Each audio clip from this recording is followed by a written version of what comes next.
warm up goes like this: 6 minutes. Move this out of the way. And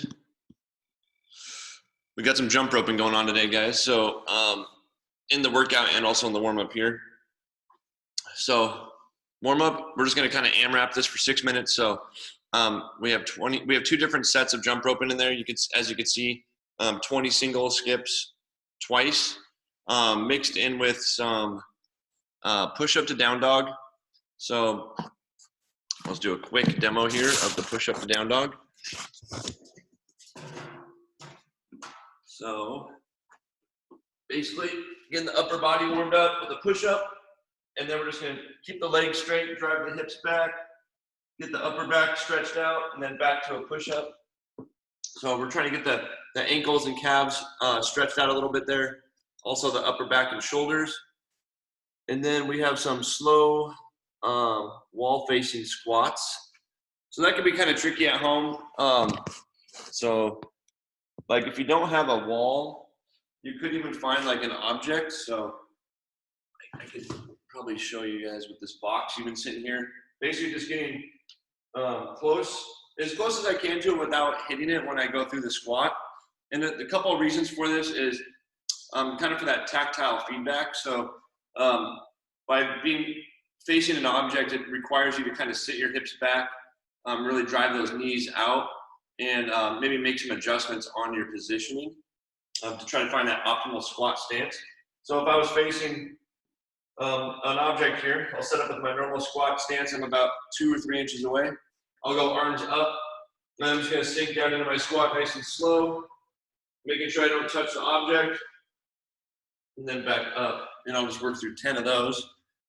On the single skips, a couple things I will throw out there is, I like starting the single skips just to kind of get the rhythm, get your calves warmed up, but then maybe if you're like on your second round or third round, feel free to play with some double unders if that's a movement that you're working on. And then if we don't have a jump rope, we could do like lateral line hops.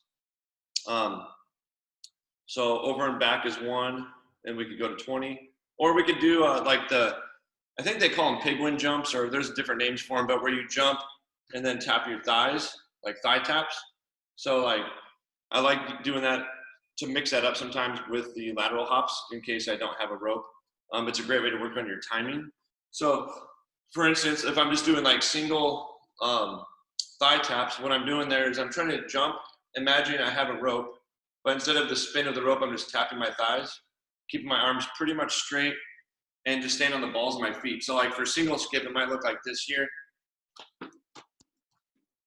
So I'm just making sure to tap the thighs when I'm in the air, just like I would make the rope go around my feet once I launch off the ground. We could do that we could do the double thigh tap if we want to work on our timing for double unders. And that would look like this here. So it's a little trickier. It might be a little harder than you think if you haven't ever tried it. And that is the substitutions for the jump rope. I think that's it. So I'll let you guys grab what you need, and then we'll start chipping away at this thing here. Workout today has a rep scheme we're all so familiar with in the CrossFit world. So you'll see there we have 2 different 21-15-9s listed. And basically what we're doing here is a couplet at the top of 21-15-9, and then we go straight into, with no rest, another couplet of 21-15-9. And basically how it works here is these are meant to be done with 2 dumbbells if you have the ability, and I'll talk about the movements here in a minute. But basically you would do 21 double dumbbell power cleans, and then you would do 50 double unders, and then 15 dumbbell power cleans, 50 double unders, 9 power cleans, 50 double unders, and then you would go straight down to the next 21-15-9 and do the same type of thing, but instead it's dumbbell front squats followed by the double unders, and you just work through for time. So a couple things that we're looking for here is, I'm gonna make the screen a little bigger. So a couple things. If we don't have a jump rope, I have some options. Well, for one, if we don't have the double under yet, we could do 75 single skips. We could also do 60 seconds of double under practice and to see how many you could get in 60 seconds. And then maybe on the first round, let's just say you get 20, maybe that turns into your number for each set and just try to get 20 every time, just to give yourself something to shoot for. Or we could do 50 of the like double thigh taps that we were talking about in the warm up, or 50 line hops. Those are all the options there for the double under today. And then if we only have one dumbbell, let's talk about the movements here. So I will show you what a dumbbell power clean should look like. So I got 2 dumbbells here. When we're doing dumbbell power clean with 2 of them, we could do a couple things. One is we could go wide stance and touch the floor with only one head of the dumbbell has to touch. So you'll notice I kind of let the dumbbells hang a little bit to kind of shorten that range of motion. And then I'm basically going into like a deadlift. Chest is still tall, eyes are forward. And then I drive with the legs and hips and then get that pop and rotate to that front rack. I could do it where I touch between the feet. So a little wider stance. And then I'm just really trying to focus on making sure I'm really keeping that lumbar curve intact. Shoulders are back. And I'm keeping that chest tall and using both my legs to help me drive through the floor to get power into the arms. I could also touch on the outside of the leg. So you can go narrow stance. So if I go narrow stance, kind of looks like this here. Like so. It works pretty good. The thing with the narrow stance is I feel like it takes a little more flexibility to be able to get those dumbbells to the ground and keep that back flat. So I kind of prefer personally the wider setup, but play with it, see what feels good to you. If we have 2 dumbbells, we're doing 21, 59. If we have 1 dumbbell, it's gonna go 30, 20, 10. So we're just gonna increase the reps a little bit to kind of make up for the lighter weight with 1 dumbbell. So with the 1 dumbbell, I would highly recommend the power clean right between the feet in that case. So I'd just be here, very similar, pop it up, maybe halfway through I switch hand, like so. You're welcome to go outside the leg if you want. I just find it to be a little trickier. And then if we don't have a dumbbell, we could use like our backpack. All the same rules here, keeping it close to the body, and then right back down. And then with the front squats, what you could do is squat clean the first one. So I have my dumbbells kind of narrow on the ground.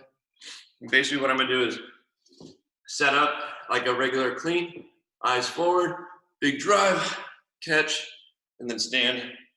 And I'll try to see how far I can get without having to set them down. Same thing, if you have 1, you would go 30, 20, 10. If you have 1 really heavy one, you could do like a goblet, like a lateral goblet squat like this. And just do the 21, 59 if you want to, or even the 30, 20, 10. And let's see if there's anything I'm missing here. Where would you think would be about like a 10 to 15 minute time frame. Oh, if you don't have any equipment, or wait. Oh yeah, so we could sub out the for the squats. If we don't have the appropriate equipment, we could do double the amount of jumping squats just to really spice it up. That's it. I recommend putting the single dumbbell behind your head. Does that matter, or should it be more in the front? Oh yeah, so do you mean like